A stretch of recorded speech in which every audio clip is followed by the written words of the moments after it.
Effectivement, ces voitures avec radar mobile embarqué ne seront pas conduites par les policiers ni par les gendarmes, mais elles seront gérées par des sociétés privées, même si les véhicules resteront propriété de l'État.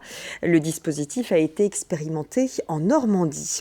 Les sociétés seront rémunérées en fonction du nombre de kilomètres de contrôle effectués et selon la sécurité routière, non pas en fonction du nombre de véhicules flashés.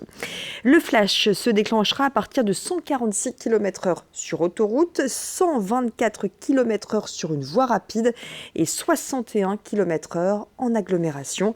Des sociétés privées qui flashent sur nos routes. L'idée ne séduit pas vraiment le président de l'Automobile Club du nord de la France. Pour nous, le fait de passer au privé, c'est un désengagement, j'allais dire, de la République sur une mission qui est quand même régalienne, qui lui appartient complètement. Donc, je veux dire, déontologiquement, on ne peut pas être pour. Parce que une mission régalienne ne peut être assurée par l'État. Et là, c'est une société privée. Bon, sachant que la voiture en elle-même est une voiture de l'État, appartient à l'État, mais le fait de l'opérer avec une entreprise privée, on a l'impression qu'il y a une espèce de bascule, de désengagement de l'État dans des missions qui sont les siennes complètement. Le risque, ça serait d'aller à la recherche du résultat absolu.